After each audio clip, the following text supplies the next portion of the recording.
Adakah Tuhan wujud? Adakah Tuhan membantu saya sekarang? Ini gitu. Adakah Tuhan di sana dengar doa saya? Bila seseorang itu makin dekat sama Tuhan, dia punya hidup tidak akan senang, gitu Bang.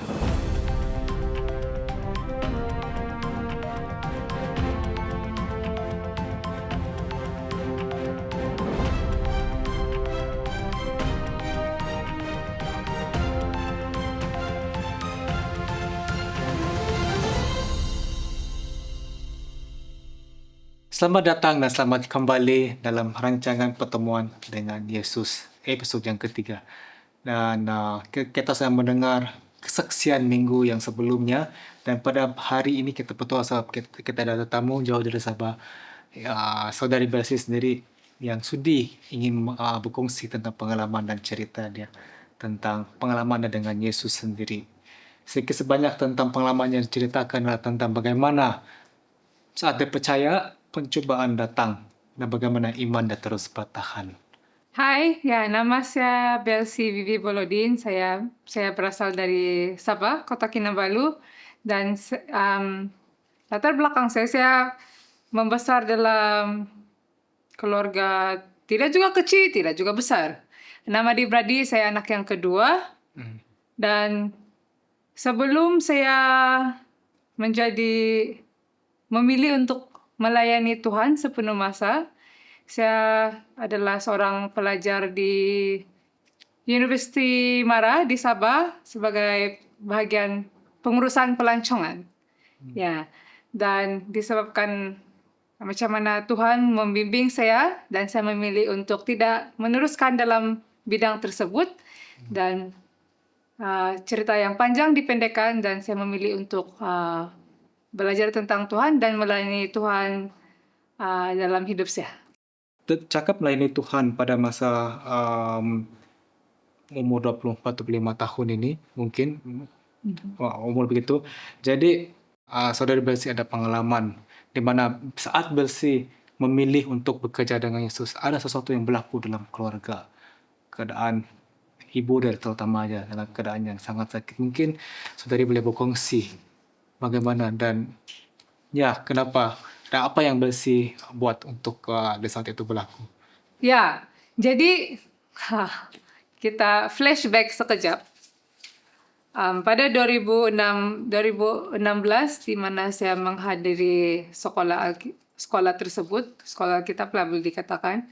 Dan 2017 saya pindah lagi ke satu tempat bila saya memilih untuk melayani Tuhan, dan saya meneruskan pelajaran saya untuk mengenal Tuhan lebih dalam di sekolah di mana mengajar Alkitab juga.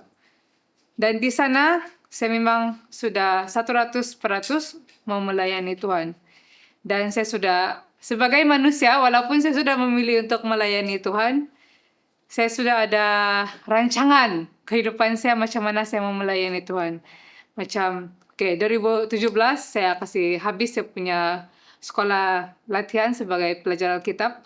Lepas tu saya ambil latihan sebagai medical missionary pada 2019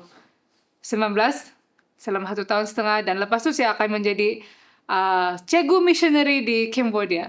Itu saya punya rancangan kehidupan. Dan saya sudah ada rancangan lah. Wah, macam dia sangat cantik saya punya rancangan kehidupan pada masa itu. Saya yakin sudah 2019 saya habis. Terus 2019 saya akan masuk latihan medical missionary. Dan lepas itu mungkin 2022, 2021 saya akan ke Cambodia menjadi seorang cikgu di sana.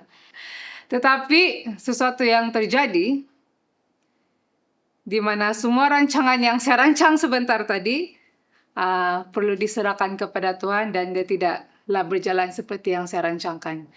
Yaitu 2019, mami saya, ibu saya lah, dia sakit. Dan dia kasih tahu kami, mami saya, dia kasih tahu dia yang dia sakit lah. Dan dia perlu ke Semenanjung, Malaysia. Kami tinggal di Sabah kan, di Sabah, Malaysia, dan dia selalu pergi dia punya temu janji di Sabah punya hospital. Dan pada masa ini doktor di Sabah bilang kau perlu pergi hospital Sungai Buloh, pakar di sana untuk surgery. Dan di sana saya kasih tahu ya, saya perlu pergi sana pada April. Dia terbang pada April 16, terus dia punya surgery, pembedahan, atau mula-mula sebelum pembedahan dia orang perlu buat ujian dahulu. Jadi dia kasih tahu kami, oke, 16 hari bulan April Mami akan ke Sungai Buloh Hospital sama-sama Daddy. Dan 17 akan ada itu ujian, lepas dari itu ujian akan ada pembedahan. Dan kami bilang oke sajalah, habis macam kami tidak nampak itu sesuatu yang mungkin serius, ya, yang teruk, yang serius begitu. Jadi Mami pergi, Daddy pergi, terus 16 orang sampai, 17 dia buat ujian. Selesai ujian keluar, masih lagi dapat news lah, oke, Mami selesai sudah ujian. Lepas tu lama juga Mami saya tidak sadar lah. Lepas tu tiba-tiba jam 1.30 pagi Daddy saya message, dia bilang Mami kena surung pergi unit kecemasan, ICU lah. Ya. Dan di sana pada masa itu saya dan adik perempuan saya sedang menghadiri seminar rohani, seminar rohani di satu tempat di Malaysia juga. Dan saya cakap sama Daddy saya, oke, lepas habis ni seminar kami akan terus pergi sana. Dan saya tidak balik ke sekolah saya, sepatutnya kami perlu balik ke sekolah kami, tapi saya bilang oke, lepas habis tu kami akan terus pergi hospital lah, Sungai Buloh. Dan lepas dari sana, habis tu saya pergi. Dan pada masa itu fikiran saya, Mami saya masih lagi yang nampak normal, seperti mana dia kasih tinggal Sabah. Sekali bila saya sampai, saya masuk dalam unit ICU, saya nampak Mami saya terlantar dengan banyak hose. Dia ada hose sudahlah, dia sudah kena intubated, terus dia kena ikat. Lepas tu di sana baru saya sebagai anak sulung perempuan, bukan anak sulung tapi anak kedua, tapi anak sulung perempuan. Terus tu dokter, Daddy saya, dia cakap dokter mau jumpa, dia bilang. Jadi saya pergi sama Daddy saya, habis Daddy saya tunggu saya sampailah. Lepas tu kami pergi masuk dalam bilik counseling. Jadi di sanalah itu dokter kasih tahu saya yang dia bilang Mami kau kena major stroke. Major stroke. Di mana risiko dalam ujian yang diambil kena panggil angiogram batu. Angiogram ada 1% risiko setiap pesakit yang ambil akan kena darah tinggi, stroke atau mati. 1% saja. Jadi dia bilang Mami kau kena major stroke. Di mana itu ada bila dia buat ujian, terus dia terstuck di tengah-tengah otak dia. Jadi itulah side effect Mami saya daripada ujian tersebut. Terus Mami saya koma. Dia orang kasih tidur dia sebab dia tidak stable. Jadi saya ingat lagi kiri kanan Mami saya banyak ubat lah dia kena kasih. Salah satu antara yang paling tinggi dia kena bagi ialah morfin. Itu antara yang paling tinggi lah. Dan saya ingat lagi saya cakap sama dokter, saya masih lagi ada harapan yang dia akan sedar mungkin besok atau lusa. Terus saya tanya dokter, oke, berapa lama Mami saya akan begini? Dokter cakap, tidak tahu, dia bilang. Apa yang kamu boleh buat sekarang? Saya bilang, kami tidak boleh buat apa-apa. Dan apa percentage untuk Mami saya sedar? Itu dokter sebenarnya tidak boleh jawab. Tapi sebab saya macam paksa, bukan paksa lah, saya balik-balik tanya. Terus dia cakap 50-50. Jadi percentage untuk Mami saya hidup 50-50. Dia boleh meninggal atau dia boleh hidup, dia boleh sedar lah. Terus saya tanya itu dokter, dalam case kau selama dokter di sini, kalau case beginilah, berapa lama ini pesakit boleh sedar? Jadi itu dokter cakap, paling sekejap pun 3 sampai 6 bulan. Terus pada masa itu kan saya ada rancangan saya dalam pikiran saya. Terus time itu saya terus yang teras sudah rancangan saya. Yang lain sudahlah. Yang saya tidak boleh teruskan itu rancangan dan saya bilang, terus saya somehow saya berdoa dalam hati, saya switch atau saya ubah. Yang saya bersedia untuk jaga mami saya kalau dia perlu stay 3-6 bulan begitu. Dan kami sebagai adik-beradik sebenarnya tidak tahu yang betapa teruknya keadaan mami saya, cuma dari saya saja. Jadi dokter cakap yang kamu boleh buat sekarang ialah berdoa. Kami pun akan berdoa. Jadi kita berdoa sama-sama. Jadi perkara yang boleh dibuat pada waktu itu untuk mami saya hanyalah berdoa. Diorang tidak boleh buat prosedur lain sebab mami saya sudah koma. Jadi itu ya berdoa. Itu yang dokter cakap. Diorang pun tidak boleh buat apa-apa. Kami pun tidak boleh buat apa-apa. Pengharapan yang kami ada ialah hanya doa. Ya. Jadi dari pengalaman ini sendiri, apa yang Belsi paling ingat, terutamanya dalam percaya dengan Tuhan? Sebab banyak orang dalam situasi begini, mereka tanya balik iman mereka. Adakah Tuhan wujud? Adakah Tuhan membantu saya sekarang? Begitu. Adakah Tuhan di sana dengar doa saya? Begitu semua. Jadi bagaimana kalau pengalaman Belsi sendiri? Saya puji Tuhan pada saat itu Tuhan sudah membawa saya berjalan sama dia kan. Jadi iman saya dikuatkan oleh Tuhan sebelum ini semua terjadi. Dan soalan yang kebiasaan orang ada atau soalan yang saya pernah ada juga, kenapa Tuhan membenarkan ini semua terjadi? Pada saat itu saya rasa disebabkan Tuhan lah. Saya cakap, saya tidak marah Tuhan, tapi saya marah iblis, si setan. Macam mana dia nampak, saya punya kehidupan rohani makin naik kan. Terus saya mau melayani Tuhan pun makin naik. Dan di Alkitab juga mengatakan, bila seseorang itu makin dekat sama Tuhan, dia punya hidup tidak akan senang, gitu bah. Macam Jadi target. Ya, jadi target atau ada saja pencobaan yang datang untuk menguji iman. Dan disebabkan saya kenal Tuhan dan kebenaran yang saya sudah ada pada masa itu, saya cakap, saya marah betul sama si setan. Saya bilang, kau tidak akan dapat. Saya cakap beginilah. Saya tidak marah Tuhan, saya marah setan. Saya bilang, kau tidak akan dapat saya balik. Saya bilang begitu. Sebab Tuhan sudah menang dan saya tidak akan membenarkan kau kasih jatuh saya baliklah.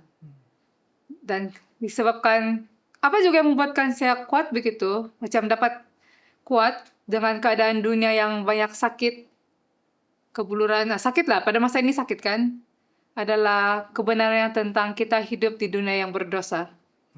Jadi tiada yang, ini semua sesuatu yang kita akan alami selagi kita hidup di dunia dan selagi setan masih boleh adalah begitu. Jadi pada masa saat itu saya tahu yang ini bukan Tuhan, yang ini bukan rancangan Tuhan yang awal-awal, tetapi disebabkan dosa saya perlu mengalami ini, mami saya perlu mengalami ini, dan saya sebagai orang percaya perlu berpegang kepada janji Tuhan yang dia akan beserta Amin. kami sekeluarga dan menguatkan. Dan itulah saya rasa sumber kekuatan saya pada masa itu yang membuatkan bila nampak mami saya begitu, saya masih boleh berfungsi. Of course tidak juga sempurna, macam ada juga ada stres kan, tapi masih boleh berfungsi. Dan orang boleh nampak Kenapa saya cakap begitu? Bukan saya yang cakap, tapi ada kawan-kawan saya cakap. Dia orang datang melawat kami di hospital, dia bilang, Belsi, dia bilang, kau tidak nampak macam tiada harapan, dia bilang. Kau sangat ceria dan ada penuh harapan. Compare dengan banyak orang-orang lain yang ada di hospital, dia bilang. Jadi, puji Tuhan, saya cakap pada masa itu, saya rasa itu memang dari Tuhan sajalah yang bagi saya itu kedamaian dan juga pengharapan. Walaupun keadaan mami kami yang kritikal dan tidak tahu apa dia punya kesudahan pada masa itu. Dan okey, kita kembali kepada cerita mami saya. Lepas doktor sudah cakap sama saya dan daddy saya dalam bilik counseling, dan sebenarnya doktor ada lagi masa bersama daddy saya, di mana doktor bercakap sama daddy saya, dia bilang, anak kau semua sudah di sini kah? Dia bilang. Sebab dia cakap sama daddy saya, isteri kau punya keadaan teruk. Setiap hari diorang cek atau setiap masa yang bila diorang perlu pergi tengok prestasi, diorang akan cakap tiada penambahbaikan. Macam dia begitu juga, dia teruk, dia tiada perkembangan, dia sama juga. Terus satu kali pernah juga saya datang, saya bilang macam mana mami saya. Saya nampak mami saya macam, oh dia makin better. Tapi dokter bilang tidak. Sama juga, dia bilang tiada perkembangan. Dan ini yang kami tidak tahu, di mana dokter cakap sama daddy saya, dia bilang panggil anak-anak kau semua turun. Sebab bagi diorang harapan untuk mami saya selamat sangat tipis. Sangat tipis. Dan daddy saya panggillah semua, suruh adik-beradik saya semua naik ke atas dari Sabah, terbang ke Semenanjung, ke Hospital Sungai Buloh. Dan ini terjadi keesokan harinya. Pada 17 hari bulan mami saya koma kan. Terus 18 saya sampai ke hospital, 19 dua adik saya dari Sabah sampai, dan seterusnya 20 hari bulan abang saya dan adik lelaki saya juga satu datang. Jadi semua kami sampai di Sungai Buloh. Tapi pada masa itu kami tidak tahu kenapa kami semua perlu datang. Cuma lepas kejadian baru daddy saya kasih tahu, sebab dokter panggil semua naik, takut kamu semua tidak sempat jumpa mami kamu kalau dia pergi, begitu. Jadi begitu kritikal lah keadaan kami sekeluarga. Dan pada satu malam tu, saya ingat dalam 20 hari bulan, daddy saya cakap sama saya, dia bilang, Bibi, bolehkah panggil pastor atau elder yang kau kenal di Semenanjung untuk berdoa untuk mami. Dan sebab kan kami kan dari Sabah, keluarga kami di Sabah, gereja yang kami pergi pun di Sabah. Dan ada keluarga pun satu je di Sabah, di Semenanjung. Dan saya bilang, okey, saya tanyalah beberapa individu yang saya kenal. Lepas tu satu elder dia nasihatkan kami, dia bilang, okey, sebelum kami datang untuk berdoa untuk kamu, dan kalau kamu buat ini, kita perlu buat secara betul-betul, dia bilang, bukan yang setakat berdoa saja. Jadi kami panggillah 2 orang, satu pastor, satu elder. Terus dia suruh kami baca sekeluarga satu buku, tajuk buku yang kecil je, doa untuk orang sakit. Jadi ini yang saya kasih tahu bapa saya. Jadi saya bilang, kita perlu baca ini sebelum dia orang datang besok, untuk kita menyediakan hati kita sebagai sekeluarga. Jadi saya kumpul keluarga saya pada malam 23, dan kami bacalah ini buku tentang penyerahan tentang bila kita berdoa untuk orang sakit. Saya kasih summarize apa yang saya belajar dari ini buku. Bila kita berdoa untuk orang sakit, kita perlu menyerahkan segala keinginan kita kepada Tuhan. Dan bukan kehendak kita yang terjadi, tapi kehendak Tuhan yang terjadi. Jadi kebanyakan bila kita doa untuk orang sakit, termasuk saya dan keluarga, kami doakan untuk kesembuhan. Yang Mami Sia akan sembuh, itu yang diutamakan. Tapi dalam ini buku kami belajar yang dimana kami perlu memberi Tuhan kami punya keinginan. Even keinginan untuk Mami Sia sembuh. Sebab dia bilang, kamu tidak tahu Tuhan yang tahu dari awal hingga akhir, dan kamu tidak tahu apa yang awal dan akhir untuk mami kami. Adakah sesuatu yang baik untuk dia hidup atau sesuatu yang tidak baik untuk dia teruskan hidup? Itu Tuhan yang tahu. Jadi kami perlu menyerahkan keinginan kami untuk mami kami sembuh kepada Tuhan. Dan bila Tuhan sudah menyembuhkan, ada beberapa perkara sebagai manusia yang kita perlu lakukan. Contohnya kalau kita tidak hidup sehat sebelum ini, kita perlu mengubah cara hidup kita. Dan juga kalau kita ada dosa dalam hati kita yang kita belum confess antara satu dalam keluarga, itu masanya kami sebagai keluarga untuk jujur antara satu sama lain dan meminta maaf. Dan juga sentiasa mengingati kalau Tuhan memberkati kesembuhan kepada ibu kami dan kami sebagai keluarga untuk sentiasa ingat yang Tuhanlah yang menyembuhkan, dan hidup kami perlu untuk sentiasa ingat kesetiaan Tuhan dan hidup seperti di mana yang Tuhan inginkan kami. Sebab Tuhan mau yang terbaik kan. Jadi masa kami baca ini pada malam ini sesuatu yang indahlah terjadi bagi saya, pengalaman saya sendiri. Kami sekeluarga, di mana kami semua berdoa. Jadi, abang saya, dua adik lelaki saya, dan dua adik perempuan saya. Dan semua kami jujur tentang kami mau mami kami sembuh. Dan doa saya cakap sama Tuhan, saya minta maaf sebab saya selalu minta untuk penyembuhan mami. Tapi saya bilang, saya akan menyerahkan ini keinginan sama Tuhan. Engkau tahu apa yang terbaik. Mami sembuhkah, tidak sembuh, kami serahkan itu di tangan Tuhan. Dan apa-apa sejak, kalau mami sembuh, kalau mami tidak sembuh, engkau akan bagi kami kekuatan untuk hidup terus tanpa mami. Tapi kalau mami sembuh, terima kasih Tuhan, dan ajar kami untuk hidup macam mana juga selepas itu. Terus daddy saya punya doa, dia minta maaf atas segala yang dia pernah lakukan yang menyakitkan hati kami dan hati mami. Dan dia jujur sama Tuhan, dia bilang, saya belum boleh hidup tanpa istri saya. Dan saya masih memerlukan dia.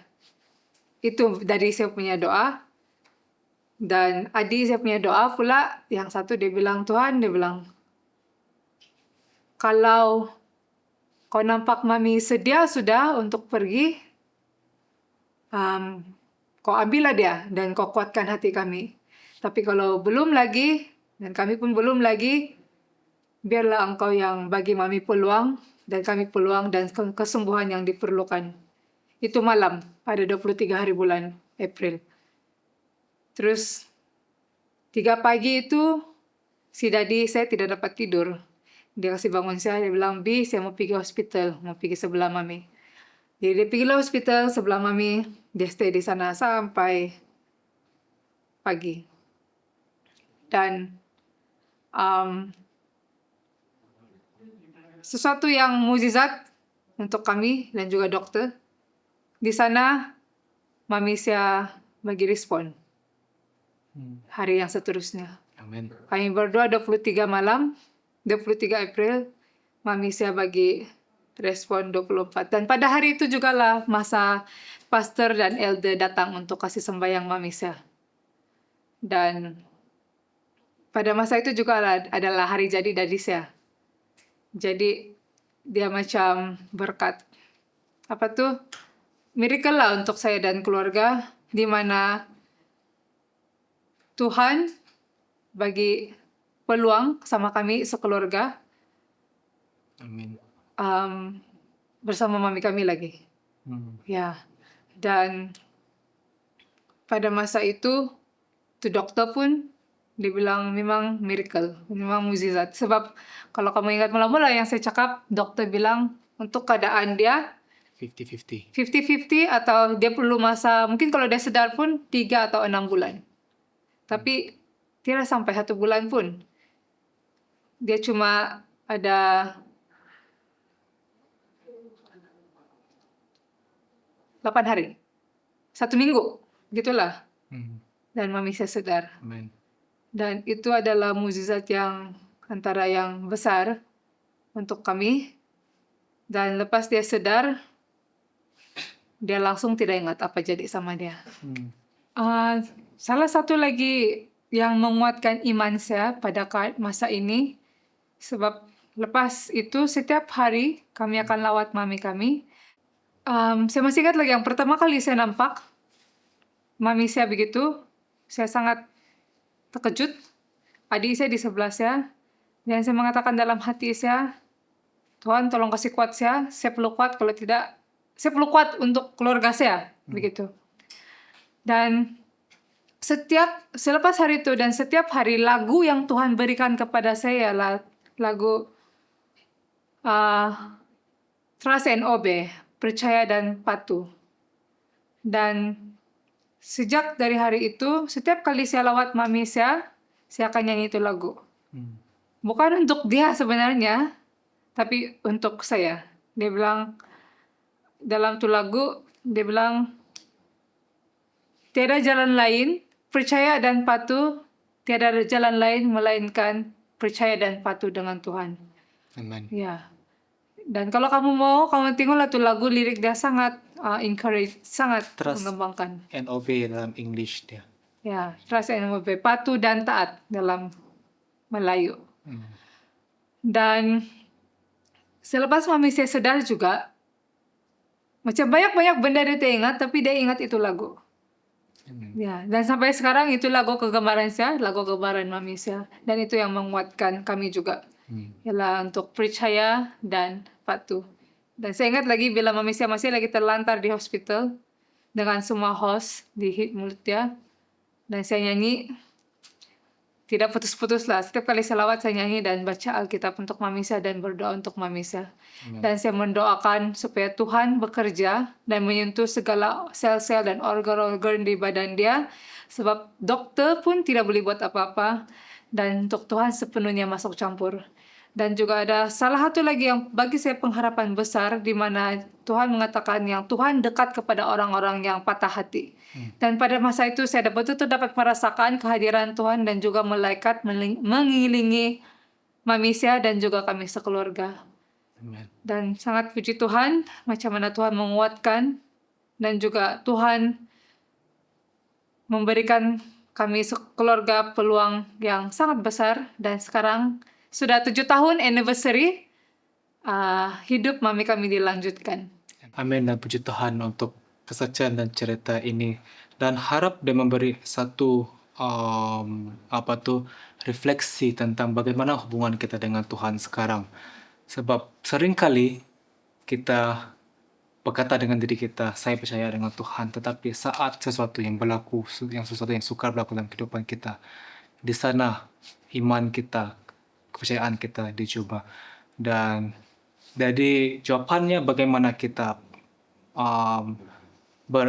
bereaksi kalau keadaan begitu berlaku.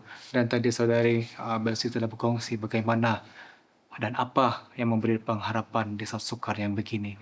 Jadi terima kasih sekali lagi untuk peluang dan kesempatan ini, dan harap pendengar di sana rasa diberkati dengan cerita ini, bagaimana dia dapat membantu kita dan supaya dapat memberi satu peringatan kepada kita lah yang Tuhan itu tidak pernah gagal. Terima kasih dan terima kasih untuk mendengar. Kita akan berjumpa lagi di episode yang seterusnya. Tuhan memberkati.